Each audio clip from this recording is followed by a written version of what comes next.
Telugu film journalist association ఈరోజు ఒక dairy print చేసి సినిమాటోగ్రఫీ మినిస్టర్ గౌరవనీయులు తలసాని శ్రీనివాస్ యాదవ్ గారి చేతుల మీదుగా రిలీజ్ చేయడం, మినిస్టర్ గారు ఎంతో బిజీగా ఉండి కూడా జర్నలిస్టుల మీద, ఫిలిం జర్నలిస్టుల మీద అభిమానంతో ఇక్కడికి రావడం మనందరికీ చాలా ఆనందంగా ఉంది.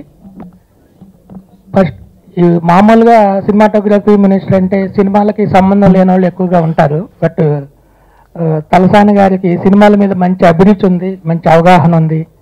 సినిమాల మీద బాగా అనాలిసిస్ చేస్తారు. అందరి హీరోలతో, అందరి డైరెక్టర్లతో, అందరి ప్రొడ్యూసర్లతో, టోటల్ ఇండస్ట్రీతోనే ఒక మంచి అనుబంధం ఉన్న వ్యక్తి అవ్వడం వలన ఈయన హయాంలోనే సినిమా ఇండస్ట్రీ చాలా డెవలప్మెంట్ అవుతుంది కూడా. ఆ దిశగా ఆయన చాలా ప్రయత్నాలు చేస్తున్నారు. చిన్న సినిమాకి హెల్ప్ చేయడానికి, అలాగే సినిమా ఇండస్ట్రీ ముందుకెళ్ళడానికి, ఇక్కడ బాగా డెవలప్ అవ్వడానికి చాలా కార్యక్రమాలు ఆయన సారథ్యంలో జరుగుతున్నాయి. అలాగే ఫిలిం జర్నలిస్టులకి మొదటి నుంచి అన్యాయం జరుగుతుందని అనలేం, కానీ న్యాయం అయితే జరగట్లేదు. ఫిలిం జర్నలిస్టులకి తలసాని శ్రీనివాస్ యాదవ్ గారు ఎంత ఇంపార్టెన్స్ ఇస్తారంటే, ఈ మధ్య సెక్రటేరియట్లో ఆయన కలవడానికి వెళ్ళినప్పుడు అక్కడ ఆయన ఒక ఇంపార్టెంట్ మీటింగ్లో ఉన్నారు. వెయిట్ చేయమని చెప్పారు. నేను వెయిట్ చేస్తూ సూపర్ హిట్ మ్యాగజైన్ ఇచ్చి పంపించాను. వెంటనే నెక్స్ట్ సెకండ్లో ఆయన లోపలికి రమ్మని పిలిచి పక్కనే ఒక కుర్చీ వేయించి, బ్రదర్ ఏంటి, ఏం పని మీద వచ్చారు అని అంత ఆప్యాయంగా అడిగి మీటింగ్ ఆపి మధ్యలో నాతో మాట్లాడి ఒక సైన్ కావాలంటే వెంటనే చేసి ఇచ్చి, అంత అభినందం ఆయనతో, ఆయన ఫిలిం జర్నలిస్ట్ అంటే అంత ప్రేమ చూపిస్తారు. అది అంత గ్రేట్ మనస్తత్వం అయింది. ఆయన మన అందరికి కూడా చాలా ఫ్రెండ్లీగా ఉంటూ, చాలా ఎక్కడ పలకరించిన జనరల్గా మినిస్టర్లు అంటే మనం ఆయన విషయాలని ఎక్స్పెక్ట్ చేస్తారు, అది సహజం. అయితే ఆయన అక్కడున్న రాజుగారు ఎలా ఉన్నారు ఏంటని ఎంత దూరంలో ఉన్నా మాట్లాడతారు. అటువంటి ఆయన మన సినిమాటోగ్రఫీ మినిస్టర్ అవ్వడం మనందరికీ ఎంత గర్వకారణం. మనందరి ప్రాబ్లమ్స్ 100% ఆయన తీరుస్తారని నమ్మకం నాకుంది, మీకు అందరికీ ఉంది. తప్పకుండా నెరవేరుస్తారని కోరుకుంటున్నాము, ఆశిస్తున్నాము. అట్లాగే కాజా సూర్యనారాయణ గారికి, మన రఘు, కుసూరే, జేపీ గారు, నారాయణ రాజు, మన రమేష్, మన అందరి సభ్యులందరికీ కూడా ఈ సందర్భంగా మినిస్టర్ గారికి థ్యాంక్స్ చెప్తున్నాం. ఈ అసోసియేషన్ ఏర్పాటు చేసిన ఒకే ఉద్దేశం, ప్రధానంగా మన జర్నలిస్టు మిత్రులకు అక్రిడిటేషన్ కార్డులు అందడం లేదు. ఏం జరుగుతుందో కానీ మనం కూడా మిగతా మీడియా లాగే 24 గంటలు సినిమాకు అంకితమై సేవ చేస్తున్నప్పటికీ ప్రభుత్వ పరంగా వచ్చే అక్రిడిటేషన్ విషయంలో కొందరికి అన్యాయం జరుగుతుంది. ఇది ప్రధాన ఉద్దేశం. ఆ తర్వాత ఆరోగ్యపరంగా జర్నలిస్టులు చాలామంది ఇబ్బందులు ఎదుర్కొంటున్నారు. వాళ్లకు హెల్త్ కార్డుల విషయంలో కూడా గౌరవనీయ మంత్రి దృష్టి తేవడానికి ఈ అసోసియేషన్ ప్రయత్నిస్తుంది. ఆ తర్వాత ప్రభుత్వం సమాజంలోని అన్ని వర్గాలకు సొంత ఇళ్ళు నెరవేరాలనే ఉద్దేశంతో పనిచేస్తుంది. ఈ సమాజంలో ఒక భాగమైన మన సినిమా జర్నలిస్టులకు కూడా డబుల్ బెడ్రూమ్ ఇళ్లను మాకు ప్రయారిటీ ఇచ్చి ప్రత్యేక కేటగిరీగా గుర్తించి మాకు కేటాయించాల్సిందిగా గౌరవ మంత్రివర్యులకు విజ్ఞప్తి చేస్తున్నాను. అలాగే సినిమా బేస్డ్ జర్నలిస్టులు కొన్ని వారపత్రికలు నడుపుతున్నారు. ప్రభుత్వ పరంగా ఇలాంటి సినిమా పత్రికలకు ఎలాంటి ప్రకటనలు రావట్లేదు. దాంతో అవి కొంత ఆర్థికంగా ఇబ్బందులు కూడా ఎదుర్కొంటున్నాయి. దయచేసి భవిష్యత్తులో ఇచ్చే ప్రభుత్వ ప్రకటనలో సినిమా పత్రికలను కూడా పరిగణలోకి తీసుకోవాలని గౌరవనీయ మంత్రి గారికి విజ్ఞప్తి చేస్తున్నాను. జర్నలిస్టులే నిర్వహిస్తున్న ఈ కార్యక్రమానికి ఆయన ఎన్నో పనులున్నా కూడా మన కోసం మనకి ఇంపార్టెన్స్ ఇచ్చి ఆయన వచ్చి ఆయన ఆవిష్కరించడం అనేది మనం సక్సెస్గా భావించాలి. అలాగే అసలు ఈ ప్రభుత్వం ఏర్పడినాక మొట్టమొదట గౌరవనీయులు ముఖ్యమంత్రి గారు చేపట్టిన అనేక కార్యక్రమాల్లో, నిర్ణయాల్లో చాలా ఇంపార్టెంట్ విషయం ఏంటంటే మనసెరిగిన తలసాని గారు, అలాగే మన గురించి తెలిసిన తలసాని గారు, సినిమా గురించి పూర్తిగా తెలిసిన తలసాని గారుని మంత్రిగా చేయడమే మన యొక్క విజయం. మన అభివృద్ధికి ఆయన చేపడుతున్న కార్యక్రమాలు కూడా దానికి తార్కాణం. సినిమా ఇండస్ట్రీ అభివృద్ధికి తలమానికంగా నిలుస్తూ అనేక రకమైన అభివృద్ధి కార్యక్రమాలని, అనేక సమస్యల్ని పరిష్కరిస్తూ, ముఖ్యంగా మనం ఎప్పుడైనా సరే సినిమా వాళ్ళు ఏ కార్యక్రమం చేపట్టినా లేదా ఏ సమస్యతో అన్నా సతమతం అవుతున్నప్పుడు అత్యంత తొందరగా ఆయన యాక్సెస్ చేయొచ్చు. అలాగే ఆయన ఇప్పుడు ఈ సమస్యల పరిష్కారానికి, సినిమా ఇండస్ట్రీ సమస్యల పరిష్కారానికి ఆయన తీసుకునే కొన్ని కార్యక్రమాల్లో కూడా జర్నలిస్టుల్ని భాగస్వాములు చేయడం, ఉదాహరణ సురేష్ కొండని కానీ ఇలాంటి వాళ్ళందరినీ కూడా. సో ఆయన ఎంత చొరవ చూపుతున్నారు, ఎంత అభివృద్ధికి మనకి ఉపయోగపడుతున్నారు అనేది ముఖ్యంగా మనం ప్రస్తావించుకోవాలి. అలాగే మన దగ్గర కూడా చాలా మంది సీనియర్ జర్నలిస్టులు కూడా ఆర్థికంగా కొంచెం కొన్ని ఇబ్బందులు ఉన్న వాళ్ళు కూడా ఉన్నారు. వాళ్ళందరికీ కూడా సహాయకారకంగా ఉండే కార్యక్రమాలు చేపట్టాలని, ముఖ్యంగా సినిమా ఇండస్ట్రీ వెల్త్కి ఎంత మనం ఉపయోగపడుతున్నాం అనేది గుర్తించి మన హెల్త్ కూడా ఆయన చూసుకుంటే బాగుంటుందని మంత్రివర్గం కానీ ఆ నిర్ణయాలు ఏమైనా తీసుకొని మనందరికీ అక్రిడేషన్ విషయంలో కానీ ఇక్కడ ఎన్నో సంవత్సరాల నుంచి వాళ్ళ క్యాలిబర్తో కొంతమంది క్వాలిఫైడ్ ఉన్నారు, కొంతమంది క్వాలిఫైడ్ కాదు, విద్యార్హతలు లేని వాళ్ళు ఉన్నారు. కానీ ప్రతి ఒక్కళ్ళు కూడా ఇండస్ట్రీ అభివృద్ధికి కష్టపడుతున్న వాళ్ళే. వాళ్ళని కన్సిడర్ చేసి ఆ రూల్స్ రెగ్యులేషన్స్ విషయంలో కొంచెం చొరవ తీసుకొని అందరికీ ఉపయోగపడే విధంగా, అందరికీ అక్రిడేషన్లు వచ్చే విధంగా, అందరికీ హెల్త్ కార్డులు వచ్చే విధంగా, అందరికీ స్థలం విషయంలో కానీ ఇళ్ల విషయంలో కానీ అనేక రకమైన అభివృద్ధి కార్యక్రమాల్లో మన కూడా పార్టిసిపేట్ చేసి మన కూడా గుర్తించాలని, మనకు కూడా అభివృద్ధికి భాగస్వాములు చేయాలని మంత్రి గారిని వినయంగా అభ్యర్థిస్తున్నాను.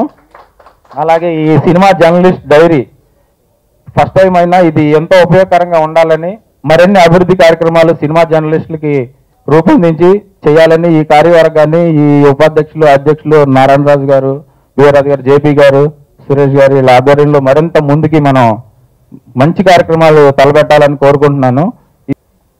ఇలా డైరీ ఆవిష్కరణ అని చెప్పి నారాయణరాజు నన్ను అడగడం జరిగింది. వెంటనే మినిస్టర్ దగ్గరికి వెళ్దామని చెప్పి వెళ్ళి మామూలుగా నలుగురు కలిసి వెళ్ళాం. సరే ఎప్పుడు పెట్టుకుంటే 11 రోజు. సరే నేనేమనుకున్నా అంటే నారాయణరాజు కూడా ఏమన్నా అంటే సరే అక్కడే మన సెక్రటరియట్లో చేద్దాం, సార్ దగ్గర చేద్దాం అన్నారు. సరే ఎక్కడ రావాలన్నారు. వెంటనే ఫిలిం జాబ్లో పెట్టుకుందాం అంటే అప్పటికప్పుడు అనుకున్నాం. ఇమీడియట్ గా వెంటనే ఓకే చేసి సార్ వస్తున్నా అని చెప్పేసి ఆయన ఈరోజు రావడం చాలా సంతోషంగా ఉంది. First of all thank you sir ఈ కార్యక్రమం చేసి డైరీ ఆవిష్కరణకి రావడం. అట్లాగే మనం ఏదన్నా మినిస్టర్ కానీ ఎమ్మెల్యే కానీ ఎవరినైనా కానీ సార్ ఈ పని కావాలని చెప్తే అడిగేసి మనం వాళ్ళ వెంట తిరగాల్సి వస్తుంది. కానీ ఈయన దగ్గర అలా కాదు. ఈ పని కావాలని చెప్పిన తర్వాత ఆయన మన వెంట పడతాడు. ఆయన అసలు గంటకి అయిందా లేదా, జరిగిందా లేదా, అవతలో కూడా ఇచ్చావా లేదా, చేసావా లేదా అని వెంట పడతాడు. నేను ఇట్లాంటి లీడర్ని ఎక్కడా చూడలేదు నిజంగా. అందుకని నేను ఆయనకి వీరాభిమానంగా అయిపోయాను నేను ఫస్ట్ నుంచి. సినిమా ప్రాబ్లమ్స్, సినిమా గురించి బాగా నాలెడ్జ్. నిజంగా మన జర్నలిస్టులు కూడా చూడం. ఆయన ప్రతి సినిమా రిలీజ్ రోజు ఆయన కంపల్సరీ చూస్తారు. ఆయన అది చిన్న సినిమా కానీ పెద్ద సినిమా కానీ ఆయనకి ఆ తారతమ్యం లేదు. చిన్న వాళ్ళకి బాగా దగ్గర ఉండే ఏకైక మినిస్టర్ తలసాని శ్రీనివాస్ యాదవ్ గారు. సో నిజంగా ఈ cinema first half second half ఆ సినిమా మీరు ఎప్పుడు చూసారన్నా? నేను రాత్రి చూశానంటారు. నాకు షాకు. ఆ సినిమాకి మనం వెళ్ళమాట. అలా సినిమా రివ్యూలు మనకంటే కూడా ఇట్లా ఆయన చెప్తా ఉంటారు అనమాట. సినిమా గురించి బాగా నాలెడ్జ్ ఉండి కేసీఆర్ గారు నిజంగా చాలా మంచి పని చేసిందంటే మంచి పనుల్లో ఇది ఒకటి మంచి పని ఆయన సినిమాటోగ్రఫీ ఇవ్వడం అనేది.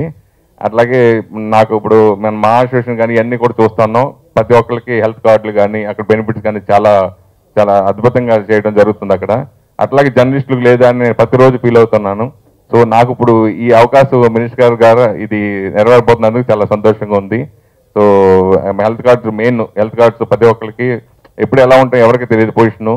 సో సీఎం గారి ద్వారా అది హెల్త్ కార్డ్స్ అనేది ప్రొవైడ్ చేయాల్సిన ఫస్ట్. తర్వాత అలాగే ఇల్లు లేని వాళ్ళందరికీ కూడా ఇల్లు కల్పించాలని, అలాగే సినిమా రాయితీలు సంబంధించి ఏది ఉన్నాక జర్నలిస్టులకు ప్రథమ స్థానం ఇవ్వాలని మనస్ఫూర్తి కోరుకున్నాను. ఫస్ట్ నా దగ్గరికి వచ్చి సార్ నేను ఇలాగ మన అసోసియేషన్ పెట్టబోతున్నాను, మీ సహకారం కూడా కావాలని. ఇప్పుడు అసోసియేషన్ చాలా అసోసియేషన్లు ఉన్నాయి, ఎవరు ఏం చేయట్లేదు. మద్రాసులో మ్యూజికల్ డైరెక్టర్స్ అసోసియేషన్, హైదరాబాద్లో ఏమో మా అసోసియేషన్ మాత్రం తక్కువ నిర్వీర్యం అయిపోయాయి. ఏది పని చేయదు, అంత ఆటంబ స్వరత్తు, నీకు ఎందుకే కుర్రారు, అసలే పక్క పలసగా ఉన్నావు, నా మాట ఏదో వద్దు అన్నాను. లేదు సార్, నేను ఒక ఇళ్ల స్థలం మాత్రమే లక్ష్యంగా పెట్టుకుని మేము చేయాలనుకుంటున్నామండి. మన నారాయణరాజు గారు, చిన్నమాల రమేష్, కొంతమంది మన మిత్రులు కూడా ఉన్నారు, వాళ్ళు కూడా చేద్దామన్నారు. సరే మాత్రం ఇష్టం అయితే తప్ప మరి కానీ అన్నాను. అన్నట్టుగా నేను ఊహించలేదు అతను ఈ స్థాయికి తీసుకొస్తాయని. సత్యం నేను ఊహించలేదు. అంటే వెనకాల నారాయణరాజు గారు లాంటి వాళ్ళు ఈ కొంతమంది వద్దంటున్నారు. అంచేత వస్తే ఈ కార్యక్రమాన్ని ముఖ్యంగా తలసాని శ్రీనివాసరావు మినిస్టర్ గారిని తీసుకురావడం నిజంగా గొప్ప కార్యక్రమమే. అయితే దీన్ని కడగంట ముఖ్యంగా వాళ్ళు చెప్పారు, మీ ఎజెండా ఏమిటో సత్యం అన్నాను. ఏం లేదు, ఇళ్ల స్థలాలండి ముఖ్యంగా అన్నాడు. నిజమే, ఇళ్ల స్థలాలు ఎంతమంది మహానుభావులు తెలుగు ఫిలిం ఇండస్ట్రీ నుంచి వెళ్ళారు. కానీ ఏ ఒక్కరూ జర్నలిస్టులు మాత్రం, ఫిలిం జర్నలిస్టులు ముఖ్యంగా ఫిలిం జర్నలిస్టులు మాత్రం దళితులు అంటారు చూసారా, మన సమాజం దళితులు అంటారు, అలా వెనక్కి పెట్టేశారు తప్ప ఏ ఒక్కరు కూడా నాకు తెలిసిన 45 ఏళ్ళ సినిమా జర్నలిజంలో ఏ ఒక్కరు కూడా ఏ సినిమా వ్యక్తి కూడా ఎంతమందో పదవులు నిర్వహించి ముఖ్యమంత్రి అయ్యారు, చాలా పోస్టులు నిర్వహించారు, ఏ ఒక్కరు కూడా ఫిలిం జర్నలిస్టుల గురించి పట్టించుకున్నదే లేదు అసలు. అలాంటిది ఈ కుర్రోళ్ళు మరి ఇళ్ల స్థలాల గురించి సాధించే ఫస్ట్ లక్ష్యం అండి. నిజంగా చాలా గొప్ప విషయం. మరి తలసాని విశ్వనాథ్ గారు కానీ ఆ కార్యక్రమాన్ని ముఖ్యం 3 ఎజెండాలు. రెండోది హెల్త్ కార్డులు. ఇది రాష్ట్రం విడిపోయిన వరకు మాకు హెల్త్ కార్డు అన్నీ ఉన్నాయి. మాకు విడిపోగానే మా హెల్త్ కార్డు కట్ అయిపోయింది. ఇదేటో అర్థం కాదు. నేను నా హెల్త్ కార్డు మీద 3 సార్లు నా వైఫ్కి నా భార్యకి కిడ్నీ ఆపరేషన్ చేసుకున్నాను. అది ఎంత అలాగే ఉపయోగపడింది. ఎప్పుడైతే విడిపోయిందో అప్పుడు హెల్త్ కార్డు కట్ అయిపోయింది. ఏం చేయాలి అర్థం. ప్రైవేట్గా తీసుకున్నామంటే మీకు 65 ఏళ్ళు దాటిపోయాయండి కాబట్టి మీకు హెల్త్ కార్డు రావాలంటారు ప్రైవేట్ హాస్పిటల్లో. ఏం చేయాలి సరే అదే అర్థించండి. ఇక ఎక్రిడేషన్ ఎన్నోసార్లు అప్పటికైనా పెట్టాం, గవా పట్టుకెళ్ళి ఇచ్చాం. అసలు దాని గురించి పట్టుకొచ్చిన వాళ్ళే లేరు. పాపం మిత్రులు అసోసియేషన్ పెట్టిన మిత్రులు అంతా పై చేశారు. అది జరగలేదు. లేకపోతే ఆ 3 మాత్రం చాలా ముఖ్యమైన ప్రధానమైన అంశాలు. వాటిని నెరవేరిస్తే తలసాని శివధరి గొప్ప వ్యక్తి వంటి వారి మధ్య మనం ఆయన మినిస్టర్ అయ్యి చూస్తుంటే మాటల్లో కాకుండా చేతలో చేసిన మంచిగా అనిపిస్తుంది. వారు కానీ ఈ 3 కార్యక్రమం కథాన్ని చేసుకుంటే కనుక ఇదే చిరంజీవి గారి గురించి 150 పేజీలు పుస్తకం రాశాను. శ్రీనివాస్ యాదవ్ గారి గురించి ఒక 500 పేజీలు పుస్తకం రాసి నా హక్కునే అందించుకుంటాను. ఈరోజు డైరీ ఆవిష్కరణ కార్యక్రమం చేపట్టడమే కాకుండా జర్నలిస్ట్ అంటే సమాజంలో మీరు లేకపోతే అసలు ఇండస్ట్రీ కూడా ఆ ప్రమోషన్ ఉండదనేటువంటి విషయం కూడా మనందరికీ తెలిసిందే. జర్నలిస్టుల పాత్ర చాలా కీలకమైనది. 4th ఎస్టేట్గా పిలువబడేటువంటి మనం ఈరోజు సమాజంలో ఉన్నటువంటి అనేకమైనటువంటి అంశాలు ఒకవైపున ప్రభుత్వానికి ప్రజలకు వారధిగా ఉండడమే కాకుండా ప్రత్యేకించి మీరు సినిమా ఇండస్ట్రీ ఎంత ప్రమోషన్ కావడానికి ప్రధానమైనటువంటి భూమిక పోషించేది ఫస్ట్ మీరే అన్నటువంటి విషయాన్ని కూడా సినిమాకు సంబంధించినటువంటి పెద్దలందరూ గుర్తుపెట్టుకుంటే మంచిగా ఉంటుంది. ఈరోజు వాళ్ళని ఏ విధంగా మీరు ప్రమోట్ చేస్తున్నారో అదంతా మీ చేతుల పని. సరే వాళ్ళ టాలెంట్స్ వాళ్ళకు ఉన్నప్పటికీ దానికి ప్రమోషన్ చేయాలంటే మరి మీ అందరి సహకారం కావాల్సినటువంటి అవసరం ఎంతైనా ఉంది. ఇకపోతే ఇన్ని సంవత్సరాలు తెలుగు చలనచిత్ర పరిశ్రమలో మీరు ఉన్నప్పటికీ సరైనటువంటి పద్ధతిలో మరి మీకు కావలసినటువంటి అనేకమైనటువంటి బెనిఫిట్స్ రాలేకపోవడం అనేది కూడా ఒక బాధాకరమైనటువంటి అంశం. అయితే ఈరోజు భారతదేశంలో 29వ రాష్ట్రంగా ఏర్పడినటువంటి తెలంగాణ రాష్ట్రంలో మన ముఖ్యమంత్రి గారి ఆధ్వర్యంలో తెలుగు చలనచిత్ర పరిశ్రమ 3 పువ్వులు 6 కాయలుగా ఉండాలి. మరి దీని మీద ఆధారపడేటువంటి ప్రతి కుటుంబాలు బాగుండాలని కోరుకుంటుంది ప్రభుత్వం అని చెప్పి నేను ఈ సందర్భంగా తెలియజేస్తా ఉన్నాను. జర్నలిస్టులకు ఒక 100 కోట్ల బడ్జెట్ పెట్టాలి అని చెప్పి ముఖ్యమంత్రి గారు పదవి బాధ్యతలు చేపట్టిన వెంటనే ఆ కార్యక్రమానికి శ్రీకారం చుట్టడం జరిగింది. గతంలో మనల్ని అనేక రకాలుగా ప్రభుత్వాలు వాడుకున్నాయి. సమాజంలో చాలా నాయకులు చాలా విషయాలు చెప్పినప్పటికీ ఇక్కడ ఒక కమిట్మెంట్ ఉన్నటువంటి గవర్నమెంట్ ఉంది. మీరు చూస్తున్నారు ఒక వ్యవస్థనే కాకుండా వ్యవస్థలో ఉన్నటువంటి అనేకమైనటువంటి కార్యక్రమాలు ఉంటాయి. ఒకవైపున మిషన్ భగీరథ కావచ్చు, కాకతీయ మిషన్ కావచ్చు. రెండోది సమాజంలో ఉన్నటువంటి పేద మధ్యతరగతి కుటుంబాలకు కావలసినటువంటి అనేకమైనటువంటి కార్యక్రమాలను కూడా మరి ప్రభుత్వం చేపడుతున్నటువంటి విషయం మీ అందరికీ తెలిసిందే. 24 గంటల కరెంట్, దాంట్లో మనం కూడా భాగస్వామ్యం. అదేవిధంగా వేసవి కాలంలో మంచినీరు కటకట లేకుండా వేరే రాష్ట్రాలలో ట్రైన్లలో తెచ్చుకుంటే మన హైదరాబాద్లో అవసరం లేకుండా మన ఇంట్లోనే ట్యాప్ ద్వారా వాటర్ ఇచ్చేటువంటి కార్యక్రమం కావచ్చు. ఈ విధంగా చాలా కార్యక్రమాలు చేస్తున్నప్పటికీ నేను మీ అందరికీ ఒక విషయం అయితే నేను చెప్పదలుచుకున్న ఈ సందర్భంగా, ఒకటి మీ కుటుంబాలలో ఉన్న వాళ్లకు ఎవరైతే విడోస్ కానివ్వండి, పెద్ద మనుషులు కానివ్వండి, ఫిజికల్ హ్యాండిక్యాప్ కానివ్వండి, పెన్షన్స్ రాకపోతే మీరు కూడా అప్లై చేసుకోండి. అది మీకు అక్కడ కన్సల్ట్ డిపార్ట్మెంటు కోఆపరేషన్ ఇవ్వకపోతే అది మా దృష్టికి తీసుకురండి. పెన్షన్స్ మాత్రం అందరికి ఇప్పిస్తామని చెప్పి నేను ఈ సందర్భంగా తెలియజేస్తా ఉన్నాను. దాంతోపాటు కళ్యాణ లక్ష్మి, షాదీ ముబారక్, కళ్యాణ లక్ష్మి అనే కార్యక్రమం కూడా అందులో కూడా మీరు భాగస్వాములు కావాలి. ఎవరైతే మన కుటుంబంలో ఉన్నటువంటి ఆడకూతురు మ్యారేజ్ ఉంటే ప్రభుత్వం 51,000 రూపాయలు ఇస్తుంది. అది కూడా మీరు దృష్టిలో ఉంచుకోండి అని చెప్పి నేను ఈ సందర్భంగా తెలియజేస్తా ఉన్నాను. రెండోది అక్విడేషన్ కార్డు విషయంలో మరి మిత్రులు చెప్పడం జరిగింది. అదేవిధంగా హెల్త్ కార్డు విషయంలో కూడా చెప్పడం జరిగింది. అయితే మన సినిమా ఇండస్ట్రీ అంతా ఒకటిగా ఉండాలని నేను మొదటి నుంచి కోరుకునేటువంటి వ్యక్తిని. కాబట్టి మీ యూనియన్స్ కూడా ఒకటిగా ఉండాలి అనేటువంటిది కూడా నేను ఈ సందర్భంగా తెలియజేస్తున్నా. మీరందరూ కలిసిమెలిసి ఉండి మీరు ఒక లిస్టు తయారు చేయండి. ఎవరెవరు ఏ సంస్థలో పనిచేస్తున్నటువంటి వాళ్ళు, మీ ఎక్స్పీరియన్స్ కానివ్వండి, దాన్ని డీటెయిల్స్ అంతా మా డిప్యూటీ డైరెక్టర్ ఉన్నాడు, అదేవిధంగా ఎఫ్డిసి ఎండి గారు ఉంటారు. నేను మీటింగ్ అక్కడ ఏర్పాటు చేస్తా. మీరే ఫస్ట్ ప్రోగ్రామ్ ఏంటంటే డీటెయిల్గా మన ఇన్ఫర్మేషన్ అంతా ఇవ్వవలసినటువంటి అవసరం ఉంది. ఈ మధ్యన ఏంటంటే ఇష్టం ఉన్నట్టు కొంత మేము రిపోర్టర్స్ అని, లేకపోతే మాది ఈ పత్రిక అని, ఆ పత్రిక అని, ఈ మ్యాగజైన్ ఆ మ్యాగజైన్ అని కొంత దానికని కూడా కొంత ఇబ్బందికరమైనటువంటి పరిస్థితులు వస్తున్నాయి. ఎందుకంటే వాళ్ళు ఏదో టెంపరవరీగా చేసే కార్యక్రమం అల్టిమేట్గా ఏంటంటే నేను ఇన్ని సంవత్సరాల నుంచి ఉన్నా నాకు ఇది కావాలనేటువంటిది కూడా అటువంటివి కొన్ని జరుగుతున్నాయి. అట్లా కాకుండా మీకు ఆల్రెడీ అనుభవం ఉన్నది కాబట్టి దీంట్లో మీకు ప్రింట్ మీడియా ఎంతమంది ఉన్నారు, ఎలక్ట్రానిక్ మీడియా ఎంతమంది ఉన్నారు, మీ రిపోర్టర్స్ కూడా ఎంతమంది ఉన్నారు, మీకు అందరికీ ఐడియా ఉన్నది. దాని ప్రకారం ఒకటి లిస్ట్ అవుట్ చేసి, రెండోది ఇంకొక యూనియన్ కూడా ఉంది కాబట్టి అందరూ కూడా మీరు కూర్చొని, పెద్ద మనుషులు అందరూ కూర్చొని, నేను రాజుగారికి చెప్తున్నా, మీ అందరినీ కూర్చోబెట్టి ఒకసారి మీరు తయారు చేసుకున్న తర్వాత అప్పుడు ప్రభుత్వం ద్వారా సంక్రమించవలసినటువంటి కార్యక్రమాలు ఏమున్నాయో డెఫినెట్గా పూర్తి స్థాయిలో తీర్చడానికి నా ప్రయత్నం ఎప్పుడు ఉంటుంది అని చెప్పి నేను ఈ సందర్భంగా తెలియజేస్తాను. దానికి కూడా మీకు ఎఫ్డిసిలోనే మీటింగ్ పెట్టిస్తా. మీరు సమ్ డెలిగేషన్ రావడం, మా ఎండి గారు, మా డిప్యూటీ డైరెక్టర్ గారు కూర్చుంటారు. మొన్నటిది లాస్ట్ టైం జరిగినప్పుడు ఈ అక్విడేషన్ వాళ్ళు ఏదో నోటిఫికేషన్ కూడా నెక్స్ట్ ఇప్పుడు ఇస్తారంట.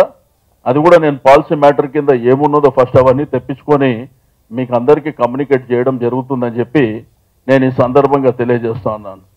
రెండోది హెల్త్ పరమైనటువంటి ఇవి వచ్చేటి ఆ మీటింగ్ జరిగిన తర్వాత ఏమేమి వస్తాయి అనేటువంటిది నేను మాట్లాడతా. ఇన్ బిట్వీన్ ఏంటంటే మన కుటుంబాలలో ఎవరికన్నా మేజర్ ఆపరేషన్స్ కానివ్వండి, లేకపోతే ఈ మధ్యన రకరకాల డిసీజ్ వస్తున్నాయి, అది ఏదన్నా ఆరోగ్యశ్రీ ద్వారా ముఖ్యమంత్రి గారుతోని మాట్లాడి ఆ ఫండ్స్ ఏదైనా కావాలంటే కూడా ఆ ఎమర్జెన్సీది తప్పకుండా నేను పర్సనల్గా కేర్ తీసుకుంటానని చెప్పి నేను ఈ సందర్భంగా తెలియజేస్తా ఉన్నాను. ఈరోజు చాలా మందికి ఆరోగ్యశ్రీ ద్వారా మన ముఖ్యమంత్రి గారు ఎంతో మంది హెల్ప్ చేస్తారు. డెఫినెట్గా మీ దాంట్లో కూడా ఎటువంటి ప్రాబ్లమ్స్ ఎవరన్నా మీ కుటుంబంలో ఎవరికన్నా ఉంటే కూడా డెఫినెట్గా ఆ హెల్ప్ కూడా చేయడం జరుగుతుందని చెప్పి నేను ఈ సందర్భంగా తెలియజేస్తా ఉన్నాను. మీకు చలనచిత్ర పరిశ్రమ అంటే ఈరోజు ఒక పెద్ద ఇండస్ట్రీ. ఈరోజు భారతదేశంలోనే హైదరాబాద్కు ఉన్నటువంటి ప్రత్యేకత, మరి ఇండస్ట్రీకి ఉన్నటువంటి ఇంపార్టెన్స్ని దృష్టిలో ఉంచుకొని గతంలో మీకు అందరికీ తెలుసు చాలా ప్రభుత్వాలు ఇండస్ట్రీ ద్వారా లబ్ధి పొందినే తప్ప ఇండస్ట్రీకి ప్రభుత్వాలు ఏం చేసినటువంటి దాఖలాలు గతంలో లేవు. కానీ తెలంగాణ ప్రభుత్వం ఈరోజు మన ముఖ్యమంత్రి గారు కొత్త ఆలోచన విధానంతో ముందుకెళ్తున్నారు. ఏదైతే చిన్న సినిమాల పరిస్థితి మీకు అందరికీ తెలిసిందే, పాపం వాళ్లకు థియేటర్స్ దొరకవు. ఫర్ ఎగ్జాంపుల్ ఈ మధ్యకాలంలో సంక్రాంతికి ఆ నారాయణమూర్తి గారికి థియేటర్స్ దొరకలే. కానీ మీరు కూడా ఇటువంటి ఫోకస్ చేయవలసినటువంటి అవసరం ఉంది. అసలు ఎందుకు వస్తున్న ఈ పరిస్థితులు, చిన్న సినిమాకు సంబంధించిన వాళ్ళు బతకవలసినటువంటి అవసరం ఇండస్ట్రీలో లేదా, ఇటువంటివి కూడా మీరు ఫోకస్లోకి తీసుకురావాల్సినటువంటి అవసరం ఉంది. అయితే అందుకే మేము ప్రభుత్వ పరంగా, డిపార్ట్మెంట్ పరంగా చిన్న సినిమాలకు 5th షో ఇవ్వబోతున్నాం. అది ఓన్లీ చిన్న సినిమాల వాళ్ళకే పరిమితంగా ఆ 5వ షో ఇవ్వడానికి మరి గవర్నమెంట్ ఒక పాలసీ కింద ఆ కార్యక్రమాన్ని అతి త్వరలోనే టేకప్ చేయడం జరుగుతుందని చెప్పి నేను ఈ సందర్భంగా తెలియజేస్తా ఉన్నాను. అదేవిధంగా షూటింగ్స్ పర్మిషన్ కూడా, ఇది మీకు సంబంధించినది, జర్నలిస్టులకు సంబంధించింది కాకపోయినప్పటికీ షూటింగ్ పర్మిషన్ కూడా ఒకటే అంబ్రెలా కింద ఉండాలని సింగిల్ విండో కూడా తేబోతున్నామని చెప్పి నేను ఈ సందర్భంగా తెలియజేస్తా ఉన్నాను.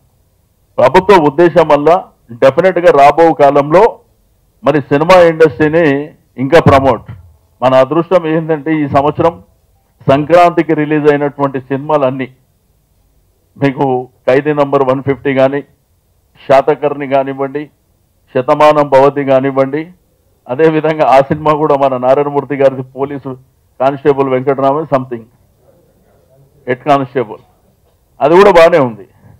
అయితే ఈ సంవత్సరం అంతా ఇండస్ట్రీ బాగుంటుంది, మీరందరూ కూడా బాగుండాలని కోరుకుంటున్నా. అయితే ఇండస్ట్రీలో సంబంధించినటువంటి పెద్దలు కూడా ఎప్పుడైనా కానీ ప్రభుత్వం ద్వారా ఇండస్ట్రీకి ఏదన్నా కావాలి అని అడిగేటువంటి సందర్భం వచ్చినప్పుడు వాళ్ళు జర్నలిస్టులను కూడా దృష్టిలో ఉంచుకొని మీది కూడా ఒక సబ్జెక్టు మమ్మల్ని అడిగేటప్పుడు పెట్టుకోవాలని చెప్పి నేను ఈ సందర్భంగా కోరుతున్నా. ఎందుకంటే మీరు కూడా అందులో ఒక భాగస్వామే కాబట్టి, ఇప్పుడు ఇండస్ట్రీకి సంబంధించిన వాళ్ళు మాకు ఇది కావాలి అది కావాలని చాలా సందర్భాల్లో చెప్తుంటారు, కానీ మా జర్నలిస్టులకు కూడా ఇది కావాలి అనేటువంటిది ఎప్పుడు గతంలో జరిగినటువంటి దాఖలాలు లేవు. కాబట్టి ఇండస్ట్రీ పెద్దలు కూడా డెఫినెట్గా వీళ్ళు కూడా ఒక ఫ్యామిలీ మెంబర్స్ లాగా, సినిమా ఇండస్ట్రీలో కుటుంబం లాగా వాళ్ళ కార్యక్రమాలను కూడా తప్పకుండా మరి మీరు ఇచ్చేటువంటి రిప్రజెంటేషన్లో అది కూడా భాగం కావాలని నేను కోరుకుంటున్నా అని చెప్పి నేను ఈ సందర్భంగా తెలియజేస్తా ఉన్నాను. ఈరోజు తెలంగాణ ప్రభుత్వం వచ్చిన తర్వాత మీరు అందరూ చూస్తున్నారు, అన్ని వ్యవస్థలకు, అన్ని సమస్యలకు, అన్ని విషయాలలో అడ్రస్ చేసే విధంగా ప్రభుత్వం పనిచేస్తుంది. 1, 2, 3 అని కాకుండా ఇది మాకు సంబంధం లేదు, ఇది మాకు సంబంధించింది అని కాకుండా వ్యవస్థలో ఉన్నటువంటి అన్ని విషయాలను కూడా కులంకుశంగా ముందుకు తీసుకెళ్ళడానికి మన ప్రభుత్వం పూర్తి స్థాయిలో మరి ముఖ్యమంత్రి గారి ఆధ్వర్యంలో పనిచేస్తున్నటువంటి విషయాన్ని కూడా నేను ఈ సందర్భంగా తెలియజేస్తున్నాను. ఈరోజు మీకు అందరికీ తెలుసు కాబట్టి నేను మళ్ళొకసారి మీ అందరినీ ప్రత్యేకించి మీ అధ్యక్షుల వారిని కోరేది, అదేవిధంగా మీ అడ్వైజర్ గారిని కోరేది, ఇద్దరిని కూర్చోబెట్టి వీలైనంత తొందరలో మరి ఎవరెవరికి అక్విడేషన్ కార్డులు కావాలి, అదేవిధంగా హెల్త్ కార్డ్స్ ఎవరెవరికి కావాలి, డిపార్ట్మెంట్లో కూడా సాధ్యాలను కూడా నేను ఎప్పటికప్పుడు మాట్లాడుకొని మరి ఫేజ్డ్ మేనర్గా ఇస్తామా, ఒకటేసారి ఇస్తామా అనేటువంటిది కూడా నేను ఎప్పటికప్పుడు మాట్లాడి, మీరు ఇచ్చేటప్పుడు మాత్రం గత అనుభవాలను దృష్టిలో ఉంచుకొని జర్నలిస్టు ఎన్ని సంవత్సరాల నుంచి ఉన్నారు ఆ ప్రియారిటీస్ పెట్టుకోండి. ఆ ప్రియారిటీస్ పెట్టుకున్నప్పుడు సీనియారిటీ ఉన్న వాళ్ళకు ఫస్ట్ పేజ్ కింద తీసుకొని ఆ తర్వాత సీనియారిటీ ఉన్న వాళ్ళని సెకండ్ పేజ్ కింద అట్లా ఎట్లా మీరు తయారు చేయండి. దాని ప్రకారం మరి నా సహకారం పూర్తి స్థాయిలో ఉంటుంది అని చెప్పి నేను ఈ సందర్భంగా తెలియజేస్తా ఉన్నాను. ఈరోజు ప్రభుత్వం అనేకమైనటువంటి కార్యక్రమాలు చేపట్టడమే కాకుండా మరి ముందుకు వెళ్తున్నటువంటి సందర్భంలో మరి మీ అందరికీ కూడా నేను మనస్ఫూర్తిగా అభినందనలు. నేను ఒకటి మాత్రం ఖచ్చితంగా చెప్పగలుగుతా, సినిమా ఇండస్ట్రీ ఏ సినిమా ప్రమోషన్, ఏ సినిమా సక్సెస్ ఫెయిల్యూర్ ఉన్నా కానీ మీ పాత్ర, మీ ప్రమేయం లేకుండా ఏది జరగదని నేను ఖచ్చితంగా చెప్పగలుగుతా అని చెప్పి నేను ఈ సందర్భంగా తెలియజేస్తా ఉన్నాను. ఒక వ్యక్తిని వ్యవస్థలో ఉన్నటువంటి ఒక హీరోని కావచ్చు, లేకపోతే ఇతరత్ర వాళ్ళని కావచ్చు, మీదికి తీసుకువెళ్ళాలన్నా మీరే, కిందికి తీసుకురావాలన్నా మీరే, అది మీ చేతిలోనే ఉంటుంది. డెఫినెట్గా మరి ఆ విషయాన్ని గుర్తుంచుకోవాల్సినటువంటి అవసరం ఎంతైనా ఉంది అని చెప్పి నేను ఈ సందర్భంగా తెలియజేస్తూ, తప్పకుండా మరి ప్రభుత్వం మీ పట్ల సానుకూలతతో ఉంటుంది.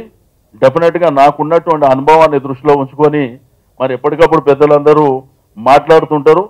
నేను కూడా పూర్తి స్థాయిలో సినిమా ఇండస్ట్రీ నుంచి నేను పర్సనల్గా ఏం కోరుకునేది ఉండదు. రెండోది, చాలా మంది అనుకుంటారు నేనేదో గతంలో సినిమాలు తీసినా అని, లేకపోతే నాకు సినిమాలతో నాకు ఎటువంటి సంబంధం లేదు, ఏ సినిమా కూడా నేను తీసినటువంటి దాఖలు లేవు. కానీ మొదటి నుంచి నాకు అందరితో మిత్రత్వం ఉంది కాబట్టి అందరితో నేను మాట్లాడటం, కలివిడిగా ఉండడం, ఫ్రెండ్గా ఉండడం అదే జరుగుతుంది తప్ప ఇండస్ట్రీలో ఏ రోజు కూడా నేను ఒక సినిమా తీసినటువంటి దాఖలాలు కానీ లేవు. గతంలో నా మిత్రుడు శ్రీహరి ఉన్నప్పుడు నా పేరు పెట్టి సినిమా, లేకపోతే సినిమాలో కూడా హీరోకు నా పేరు పెట్టినటువంటి దాఖలాలు ఉన్నాయే తప్ప వేరేది ఏం లేదని చెప్పి నేను ఈ సందర్భంగా మరోసారి మీ అందరికీ తెలియజేస్తూ, డెఫినెట్గా మీరందరూ మీ కుటుంబాలు బాగుండాలని కోరుకుంటూ సెలవు తీసుకుంటాను. Thank you. మన తెలుగు చలనచిత్ర పరిశ్రమకు పెద్ద దిక్కైనటువంటి దాసరి నారాయణరావు గారి ఆరోగ్యం కుదుటపడుతుంది. మేబీ ఇంకొక 3-4 రోజుల్లో ఇంకా పుంజుకోవడం జరుగుతుంది. ఆ తర్వాత మేబీ ఒక 1 మంత్ అనుకుంటా రికవరీ మాత్రం చాలా స్పీడ్గా జరుగుతుంది. నేను నిన్న కూడా వెళ్ళొచ్చిన. ఎందుకంటే సినిమా ఇండస్ట్రీకి తను చేసినటువంటి కృషి, ఒక నిర్మాత, ఒక డైరెక్టరే కాకుండా ఆయన ఎప్పుడు సినిమా ఇండస్ట్రీలో ఉన్నటువంటి ప్రతి వ్యక్తి కోసం పాటుపడేటువంటి, అందుకే ఇంతమంది అభిమానుల బ్లెస్సింగ్స్ వలన ఆయన తొందరగా కోలుకుంటున్నారని చెప్పి తెలియజేస్తాను. చిత్రపూరిలో మాత్రం ఆ రోజు మరి ప్రభాకర్ రెడ్డి గారు, దాసరి గారి కృషి వలన చిత్రపూరిలో ఇండ్ల నిర్మాణం అయితే జరుగుతుంది. సరే, చిత్రపూరికి సంబంధించినటువంటి ఇప్పటికే చిత్రపూరి నేను నంబర్ ఆఫ్ టైమ్స్ పోయినా, అక్కడ ఏంటంటే కావాల్సినటువంటి మినిమం ఫెసిలిటీసు కొంత ఇబ్బందికరంగా ఉంటే రోడ్ ఫార్మేషన్ కానివ్వండి, వాటర్ కానివ్వండి, లేకపోతే ఒక రోడ్డు కూడా అడ్డంగా కట్టేసారు ఆ పక్క కాలనీ వాళ్ళు, అది తీపించే దాంట్లో కానివ్వండి. ఈ మధ్యకాలంలో చాలాసార్లు తిరగడం జరుగుతుంది. తప్పకుండా రాబో కాలంలో మీరేదైతే డబుల్ బెడ్రూమ్ ఇండ్లు అన్నారో తప్పకుండా ప్రభుత్వం ఏదైనా ఆలోచన చేసినప్పుడు మాత్రం మిమ్మల్ని వ్యూలో పెట్టుకొని చేయడం జరుగుతుందని చెప్పి నేను ఈ సందర్భంగా తెలియజేస్తాను. డెఫినెట్గా బ్రదర్, ఇంతకుముందు నేను చెప్పినట్టు ఫస్ట్ మీరు 2 యూనియన్స్ కూడా మీరు కూర్చోండి. ఫస్ట్ దాంట్లో నామ్స్ ఫిక్స్ చేసుకోండి.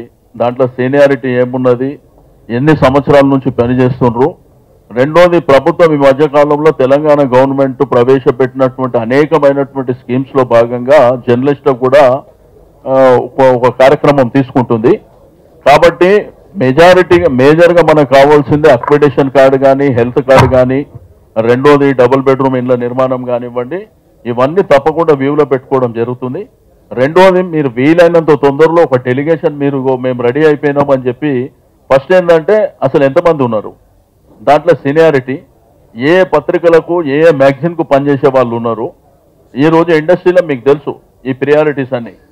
కాబట్టి అదంతా మీరు ప్రిపేర్ అయినప్పుడు నేను మా ఎండి గారు, మా డిప్యూటీ డైరెక్టర్ గారు వాళ్ళ దగ్గర ఫస్ట్ ఒక మీటింగ్ ఏర్పాటు చేస్తా. ఒక 2-3 మీటింగ్లు అయిన తర్వాత నా ఛాంబర్లోనే మీటింగ్ పెట్టి ఫైనలైజ్ చేస్తాను. కమిట్మెంట్, ఒక మాట ఇస్తే ఆ మాట మీద నిలబడేటువంటి ప్రభుత్వం ఉంది. సరే, గతంలో చేస్తారా, ఇప్పుడు చేస్తారా, లేకపోతే ఇంకోళ్ళు చేస్తారా అనేది గతంలో వాళ్ళు కూడా ఉన్నారు. ఏం చేశారో మీకు అందరికీ తెలుసు. నేను పెద్దగా చెప్పే అవసరం లేదు. బట్ మన గవర్నమెంట్ మాత్రం ఏదైతే ఇచ్చిన మాట మీద, రెండోది నాకు ఒక ఐడియా ఉన్నది, ఒక ఇన్స్టిట్యూట్ విషయంలో కానివ్వండి, రెండోది ఇండస్ట్రీ ఇక్కడనే ప్రమోట్ కావడానికి ఈరోజు రాష్ట్రంలో అనేకమైనటువంటి హిస్టారికల్ ప్లేసెస్ ఉన్నాయి. మీకు టెంపుల్ కానివ్వండి, ఫారెస్ట్ కానివ్వండి, ఇంత పెద్ద భాగ్యనగరం కానివ్వండి, చాలా అవకాశాలు ఉన్నటువంటి మీకు అందరికీ తెలిసిందే. అయితే సింగిల్ విండో ఆలోచన ఎందుకు వచ్చిందంటే, చాలా మంది ప్రొడ్యూసర్స్ పర్మిషన్స్ తీసుకున్నప్పుడు కొంత ఇబ్బంది పడుతుండ్రు. డబ్బులు ఉన్న వాళ్ళు ఏదో విధంగా మేనేజ్ చేసుకొని ముందుకెళ్ళరు గతంలో. కానీ ఒక సింగిల్ విండో, ఒక అప్లికేషన్, ఒక నిర్మాత ఆ సినిమాకు సంబంధించి ఇగో ఈ డిపార్ట్మెంట్ నుంచి పర్మిషన్ కావాలన్నప్పుడు మా ఎఫ్డీసీకి ఒక ఛాలెంజ్ కడితే మిగిలిన డిపార్ట్మెంట్లన్నీ కోఆర్డినేట్ చేసుకొని ముందుకెళ్ళడం ఇది ప్రధానమైనటువంటిది. రెండోది, ఆర్టీసీ బస్ స్టాండ్స్ ఏవైతే ఉన్నాయో రాష్ట్రంలో, అక్కడ కూడా మినీ థియేటర్స్ని ప్రమోట్ చేయాలనేటువంటి ఆలోచన ప్రభుత్వానికి ఉంది. డెఫినెట్గా అది చేయబోతున్నాం. రెండోది, ఇక్కడ ఇండస్ట్రీలో ఉన్నటువంటి ప్రతి ఒక్కళ్ళు, తెలుగు చలనచిత్ర పరిశ్రమ 3 పువ్వులు 6 కాయలుగా ఉండాలంటే ప్రతి ఒక్కరికి పని కల్పించవలసినటువంటి అవసరం ఒకటి ఉంది.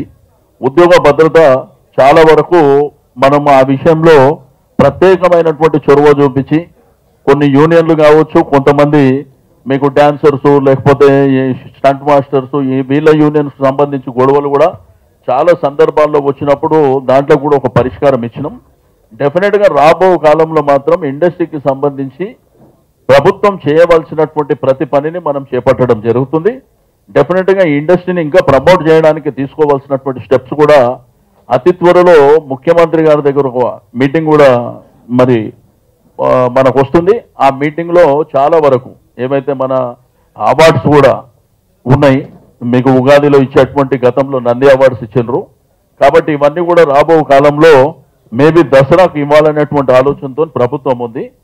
కాబట్టి ఆ విషయంలో కూడా ప్రధానమైనటువంటి, ఇప్పటికే మా కేవి రమణాచారి గారితో ఒక కమిటీ ఇస్తాం, మీకు కూడా తెలుసు. వాళ్ళు ఇప్పటికే వాళ్ళ ప్రిపరేటరీ వర్క్ అంతా చేసిర్రు. వీలైనంత తొందరలో ఆ కార్యక్రమం కూడా తీసుకోవడం జరుగుతుంది. ఒకటి టికెటింగ్, ఆన్లైన్ టికెటింగ్ది ఆల్రెడీ ఫైనలైజ్ అయిపోయింది, మేబీ వీలైనంత తొందరలో. అయితే ఆ రోజు కమర్షియల్ ట్యాక్స్ మన ఫిలిం డెవలప్మెంట్ నాకే ఉంది కాబట్టి మామూలుగా కమర్షియల్ ట్యాక్స్కి వెళ్తుండే, ఎంటర్టైన్మెంట్ ట్యాక్స్ అంతా.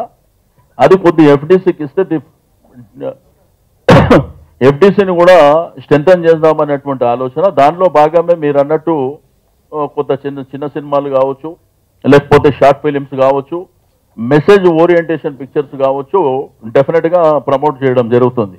మీకు అందరూ తెలుసు ఈ మధ్యకాలంలో రుద్రమదేవి విషయంలో కానివ్వండి, శాతకర్ణి విషయంలో కానివ్వండి, మా దగ్గర ఎట్లుంటుందంటే మా ప్రభుత్వం మీరు చూస్తుండ్రు, మా ముఖ్యమంత్రి గారికి ఒక మాట చెప్తే ఆల్రెడీ తనకు ఆ ఐడియా ఉంటుంది కాబట్టి ఒకటే క్షణంలో ఆ నిర్ణయం తీసుకొని ముందుకెళ్ళడం జరుగుతుంది. కాబట్టి మీకు రుద్రమదేవికి, రెండోది శాతకర్ణి కూడా, రెండోది మెసేజ్ ఓరియంటేషన్ పిక్చర్స్ కూడా మనం ప్రమోట్ చేయడం జరుగుతుంది. షార్ట్ ఫిలిమ్స్ ఇది కూడా నేను మాట్లాడు. చాలా మంది ఫిలిం ఇన్స్టిట్యూట్ వెళ్ళాలంటే పూణేకి వెళ్తుండ్రు, రెండోది వేరే ప్రాంతాలకు పోతుండ్రు. మన దగ్గర కూడా చిన్న ఉన్నాయి కానీ కొంత స్టూడియోస్లో కూడా ఉన్నాయి కాబట్టి ప్రభుత్వమే ప్రమోట్ చేయాలనేటువంటి ఆలోచన ఉంది. అది పీపీపీ మోడల్లో చేయాలన్నా లేకపోతే గవర్నమెంటే చేయాలన్నా అనేటువంటిది ఒక డిస్కషన్లో ఉన్నది. ఆల్రెడీ ఒక 2-3 సైట్లు కూడా మనం ఐడెంటిఫై చేయడం జరిగింది. ఇండియాలో ది బెస్ట్గా ఉండాలి, నంబర్ 1గా ఉండాలి, మన దగ్గరనే ఆ ఇన్స్టిట్యూట్ ఉండాలి అనేటువంటి ఆలోచన సీఎం గారికి ఉంది. డెఫినెట్గా అది కార్యరూపం దాలుస్తుంది. ఇప్పుడు చెప్పిన కదా బాస్, ఇప్పుడు 5th షో ఇవ్వాలనేటువంటి ఆలోచన ప్రభుత్వానికి ఉంది. ఇప్పుడు చిన్న సినిమాలు అంటే మనందరికీ తెలుసు, థియేటర్స్ ఏమో ప్రైవేట్ యాజమాన్యానికి సంబంధించినవి, వాళ్ళేమో వీళ్ళతోనే అగ్రిమెంట్ చేసుకుంటున్నారు. అది ఒక కొద్ద ఇబ్బందికరమైనటువంటి పరిస్థితి. ఇప్పుడు ఆ థియేటర్ యజమాని ఏంటంటే అరే నా ఇష్టం నేను లీజ్కిచ్చుకున్నా అనేటువంటిది కూడా కొంత చెప్పినటువంటిది. బట్ ఇవన్నీ రెండింటికి ఓవర్కమ్ కావాలంటే గవర్నమెంటే సీరియస్గా పోవాలనేటువంటి ఒక ఆలోచనతోని కూడా ప్రభుత్వం ఉంది. అది ఏ పద్ధతిలో పోవాలనేది నేను చెప్తా.